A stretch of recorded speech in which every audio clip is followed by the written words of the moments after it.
Woman, an in-depth exploration of the world of women today with Sandra Elkin. Good evening and welcome to Woman. Tonight our topic is men who stay home. With me is Ross Bachelder, a writer and speaker and house husband. Also with me is Reese Sarda, who is a writer, speaker, and house husband as well. Welcome to both of you.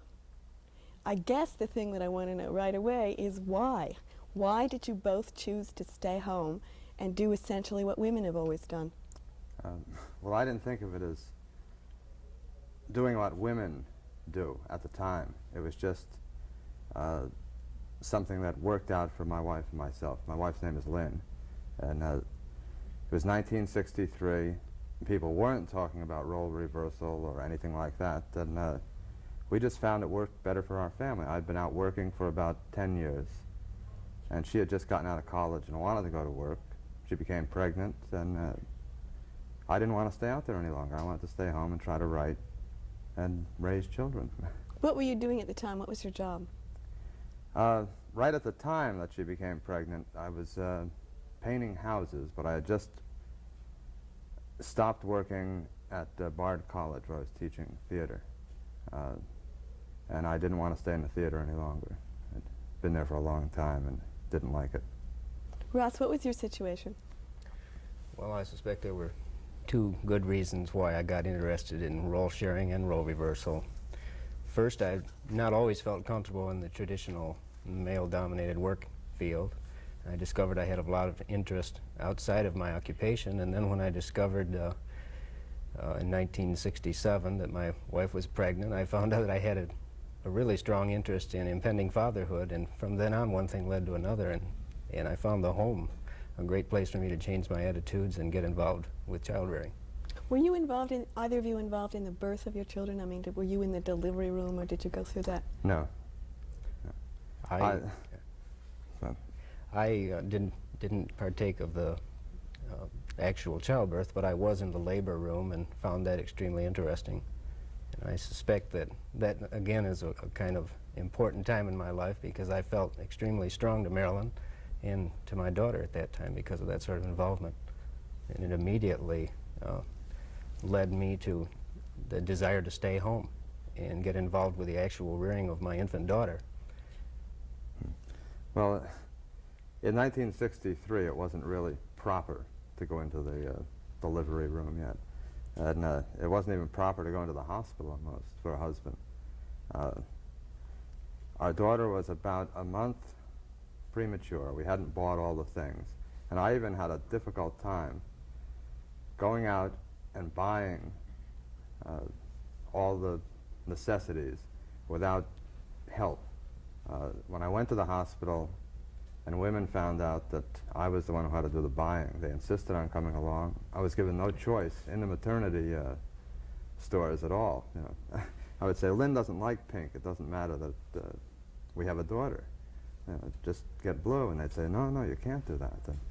And, women cut me out of the world there, too. And in the hospitals they did. Maternity was for women.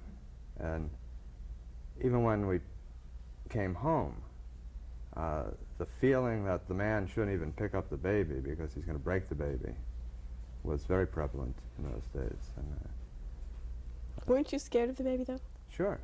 Everybody told me I was going to break the baby. I was scared of the baby. The first time I picked up the baby, Lynn said to me, you know, watch out. Make sure you keep your hand under the back of her head and watch out for the soft spot and all of those things. And I was like that, frozen for about 2 or 3 days. Did you break the baby, Reese? No. Actually, when I came home with my daughter for the first time, we had already planned for me to have an active role in the earliest part of my daughter's life. And that meant that I carried her home from the hospital, and I brought her in and laid her in the bassinet and kind of set precedents that way. I changed her first diaper, and that certainly meant a lot to me. It made me feel very much a part of fatherhood and set patterns for all of my future behavior as a father and parent. I'd like to ask you about your attitude toward, I mean, you had decided that you were going to stay home and care for the children and do housework. Did it occur to you that it would be difficult? I mean, what was your attitude toward your own competence? How did you see the job? I figured it was going to be really easy. I was very quickly surprised. The baby was 4 months old when I took over at home. And that first year was basically fairly easy. You know, there were baths and there was cooking and cleaning and all that kind of thing. The second year that I was home, we had 2 children, and that altered things completely. It was at that point it became a very big workload. And I was just surprised at how much work it was, how much responsibility there was, how many hours went into it. It's 24 hours. It's not 8 hours. It was easier working out in the work world, believe me, than to be home with 2 small children. Because when you're out, you know, when you're working out there, you work for 8 hours, you come home and you forget about the job and you just sit down and that's it. But not when you're the parent who's responsible for the children. You just always have to be alert and always have to be on the job. It's Ross, you demanding. told me you weren't exceptionally organized or good at organization. I mean, was it difficult for you because of that? Being a domestic? Yeah. I suppose it was. I think often my wife Marilyn wondered if I was going to be able to manage the complexities of a household. And I found that I had to learn many of my domestic skills from scratch. And I had to get over the feeling that I needed to be rewarded for those skills and find out that it simply took a lot of training and self-discipline to discover that there are patterns in housework that need to be adhered to if you're ever going to accomplish anything. Certainly in the care of your child, you need to have more organizational skills than I was used to having in the past. And the more I've worked at these skills, the more easy it's become, and therefore the more pleasurable it's become. How did your mother respond to this, Ross? My mother, I suspect, has been more silent than she would like to have been, perhaps because she lives a bit under the cloak of her father still, and that's the kind of environment I was raised in. I think that she probably has great respect for some of the things I'm doing and would like to tell me so, but will never tell me so.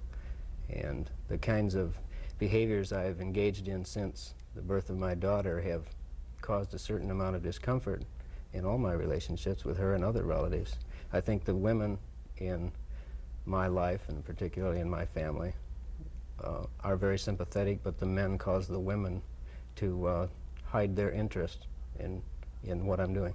Do you get, either of you get hostility from women who are not necessarily related to you, and they say, well, so what big deal, women have been doing this for I've years? had no hostility from women at all. Hostility from men. Yeah. Hostility from relatives, but not that strong. And talking about mothers, my mother, if my father wanted a cup of coffee, and he was sitting right next to the stove, and she was outside 100 feet from the house, he would just call her. He would just bellow. She would run in, she would heat it up, she would put sugar in it, stir it, hand it to him, and then apologize to him for taking so long. So she just had no idea what was going on. They thought I had emasculated myself in some sort of peculiar way, and they thought I'd get over it.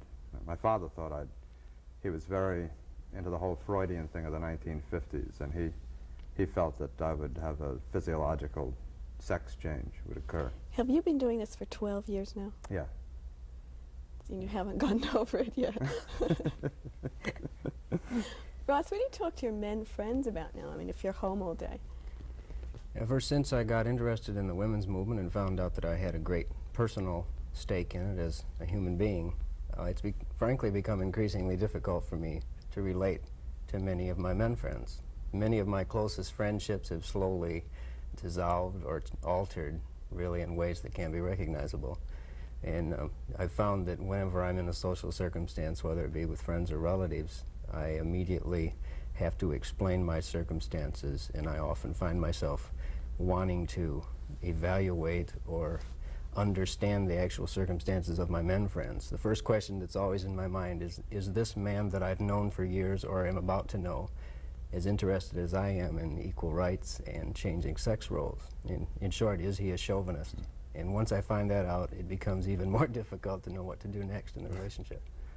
I talk about football and basketball and things that men talk about together.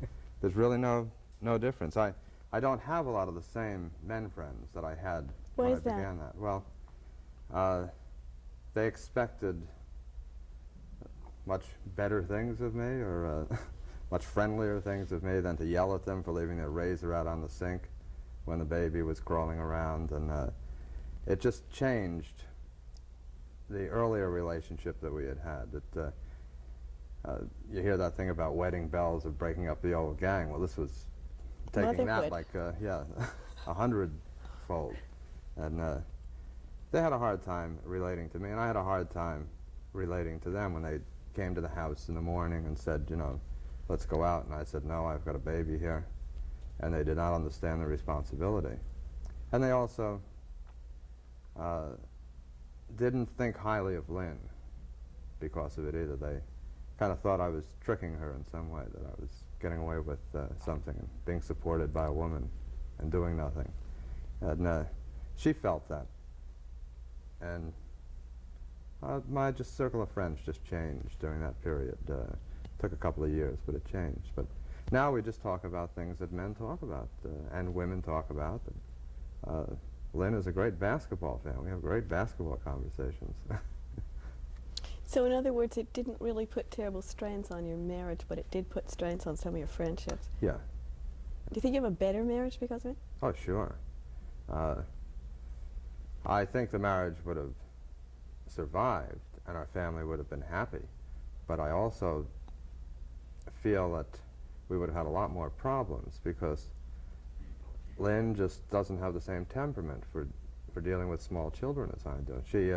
She teaches, and she's great with the kids in her classroom, but 6 hours she likes to walk out of there and forget it for a while.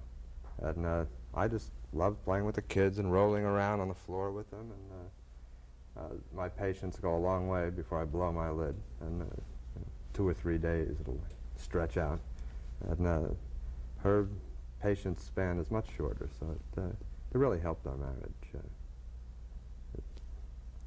A lot of people should do it.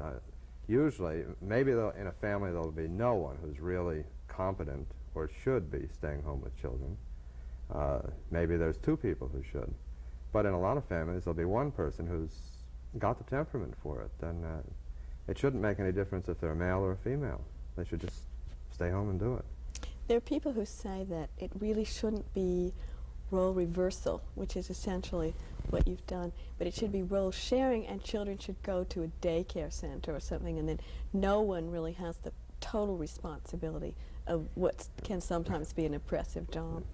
How do you feel about daycare and putting very young children in the care of someone other than parents? I feel that if it's at all possible financially that one of the parents stay home with the children, that should be done.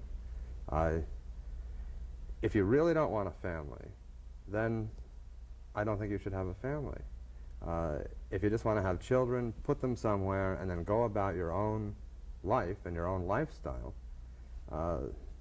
it's not really having a family. I know a lot of people disagree with that, but I think it's crucial to children up to the age of 3 or 4 to have the close contact with one of the 2 parents. And if it's at all possible, I feel that it should be done. Russ, do you agree with that? Yes, I do in many ways. I think that the kinds of child care facilities that are available across the country vary dramatically, and I've had exposure to a number of them, both as an applicant for work and as the father of a child.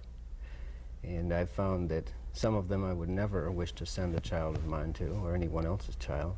Others could make and have made a very important part of my daughter's upbringing. I do think, though, and agree with Reese, that the most ideal, perhaps the most potentially successful lifestyle for me would be as much role sharing as possible, given the economic circumstances we have in this country. I think that if role sharing is indulged in sincerely and workably, then the children will benefit from the best possible environment for emotional and intellectual growth, and really growth in social skills too.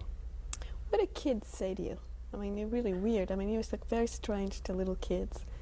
Because, you know, fathers hardly ever show up at school. And, I mean, fathers just aren't really part of child rearing. And kids know this, I think. Kids have really not reacted that adversely to the whole thing. My own children didn't even realize there was a difference till they did get into public school.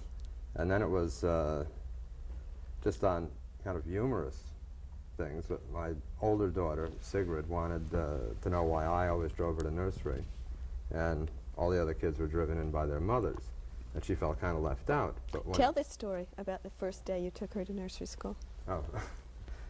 Oh. Well, we had only one car. We had been living way out in the sticks. Had two small children. I had cabin fever, previously thought to be a female disease. Turned out to be just a parent's disease. And finally, we were taking the kids to nursery. I got a car and putting them out in the world for the first time. And I was nervous about it. I thought they might be different than the other children. And I didn't know anyone who was there. I picked up a woman and her child along the way. She'd called the day before, and I knew her for 5 minutes. And we got there, and the children were taken into one building, and the parents, or the mothers and myself, were taken into the other building that said on the door, Mother's Orientation. We got inside, and there were two long conference tables put together, and it was just circled with women, very well dressed. It was like a big social outing, and I was the only man there. And I guess this was 1967, which was not a liberated year. And the first woman stood up and she said, my daughter's name is so-and-so, and my husband is a surgeon at the hospital. And the next woman stood up and she gave her child's name, and then she told what her husband did. And I was really scared, and I felt terrible. And I got up and said, my daughter's a Sigrid Nenga, and my wife's a school teacher. And I guess I was just probably bright red, but they just sort of looked at me as if I had said I was a widower, or if I was divorced, it would have been understandable, but that was kind of strange. Ross, you had a story that was funny, too, about what a little girl said to you one day in school. Yeah, it was a close neighbor friend of mine who's 7 years old, and I've gotten deeply involved in being with my neighbor's children. And Andrea one day was walking to school with me, and we just stopped abruptly in the street, and she looked up and said, Ross, do you know you're just like a mother to me? And I asked her what she meant, and she said, that's just it. You seem like a mother to me. And at that time, I was really quite thrilled to have her say that, because it seemed to vindicate all my theory and practice about role sharing and the naturalness of men being nurturing beings. So I felt great after that episode. So you both really feel that parenting is not a female experience, or shouldn't it be? Not at all. No, I feel that the parent who is most suited for the work and who wants to do it should be the one who does it. You talked about housewife diseases and that you experienced some of them, and one was nervousness and some feeling about your child's first day at school and losing them. What were some others? I mean, well, the primary one is just being locked away in a house with small children while the breadwinner, in this case my wife, and friends are just continuing in careers while you're kind of in an area that is considered to be a demeaning position, which at that point you know isn't, but everyone is telling you and acting as if it is a very demeaning type of job that anyone could do. And my hair started getting gray. I stopped smoking. I gained 30 pounds. And I felt like the traditional woman who, you know, falls apart at that point in life, at the age of 34, 35, when life is just rushed by. And, you know, you suddenly see all of your friends are successful in some area, and you're a housewife type thing. And I felt all of that to a degree. Ross, does your wife come home and tell you about her job? I mean, is it... Well, my wife tends to hold all of the problems of living inside herself, but certainly if I can get her interested in expressing any problems she has or interest she has about work, she will come home and talk about things with me. And she's really so dedicated and hardworking toward her work that she's anxious to share her life and my life too. It's just that sometimes it seems that she has so much of her energy channeled into her work that she forgets to pay attention to me. It sounds like the classic idea It about... does. It sounds like the classic housewife's complaint. Yes. But I've got the classic housewife's complaint too. It means that the breadwinner also gets into a bind because my wife tells me a lot about her work and uses me as a sounding board. And you hear that from housewives too, I have to be supportive. He comes home and he tells me all the details about work, et cetera, et cetera. And I think it's just a matter of the personality of either the breadwinner or the house husband or whatever we are. That matters. It isn't a sexual thing at all. Did you experience a loss of identity at all? I mean, Reese spoke a little bit about feeling that. I mean, did you begin to wonder who you were after a while? I certainly have gone through some rather traumatic personal periods in my life in the last 5 to 8 years in which I wondered why I couldn't fit in easily and gracefully into the traditionally male roles. And there were times when I was deeply upset that I didn't seem to be able to land the jobs that I should land based on my past experience. But it's taken a lot of careful thought and cooperation with Marilyn to find out that I can pretty much have what I want in the world, and I'm a much more relaxed person now because of that. Have you been discriminated against by employers? Because, I mean, what must your resumes look like? I mean, 5 years, 12 years as a housewife. Well, I've had my resume slammed down on the desk of a personnel office, and I've been told that it's one of the worst to ever come through the office, and asked why I came there without having a respectable work resume. And really, that wasn't because of some of the actual professional experiences I'd had, but it was because of large gaps in which I was expected to explain why I was at home instead of doing something allegedly constructive. Yes, I have experienced a lot of discrimination, and I've had difficulty interviewing with male interviewees who were upset that I should express interest in paternity leave and ask for flexibility in my schedule so I could occasionally get involved with life at home. Ross, some people don't know what we mean by paternity leave. Maybe you ought to explain that term. Well, I guess when I'm speaking of paternity leave, I'm thinking of the kinds of allowances that are made for maternity leave in Sweden, among other countries. Paternity leave for me would mean that at the time of one of my children's birth, I would have the right, just as a woman does, to come home and spend a certain amount of time, minimally, to be with my child and my wife so that I could be a part of that really important and profound experience. And as it stands now, men have great difficulty explaining to a male interviewer why they would want paternity leave at all. So in the case of the birth of my daughter Amy, I had to quit my job in order to guarantee being there. Of course, I'm thankful I did, but I would hate to have to do that in the future, and I'm going to fight for the right for paternity leave in the future if I should have to be employed when we have another child. You really have very strong feelings about your relationship with her, don't you, and how necessary it is to your well-being and hers.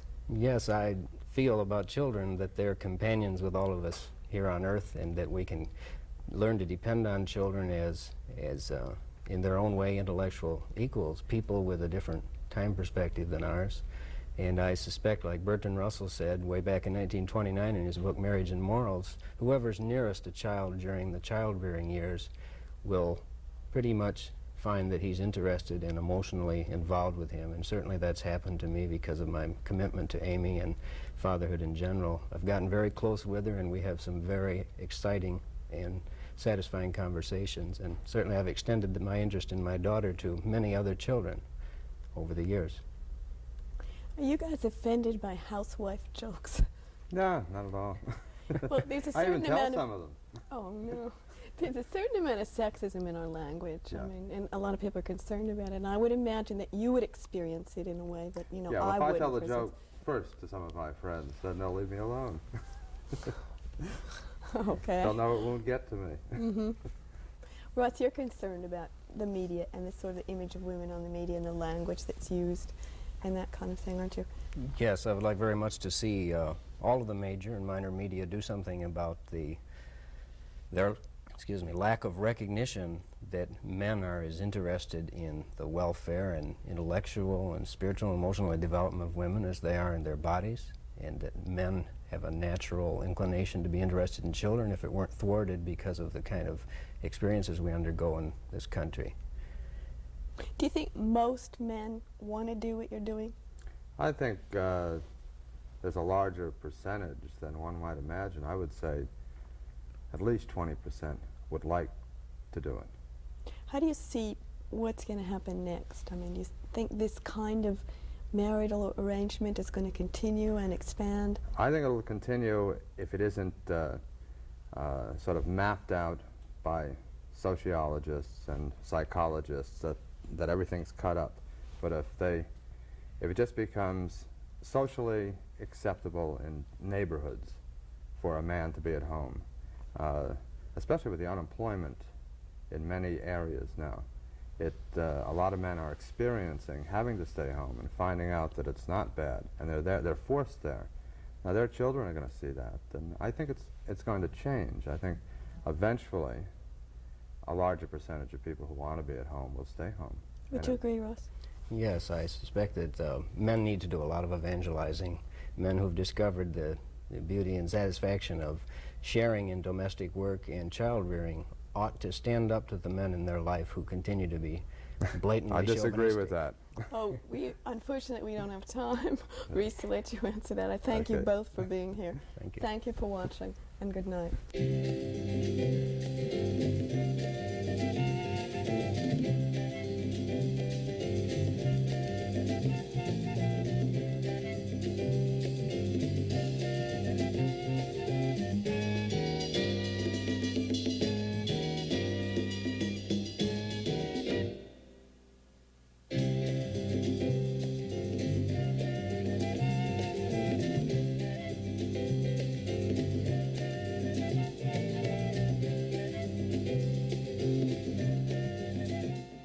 Woman was produced by WNED-TV, which is solely responsible for its content, and was funded by public television stations, the Ford Foundation, and the Corporation for Public Broadcasting.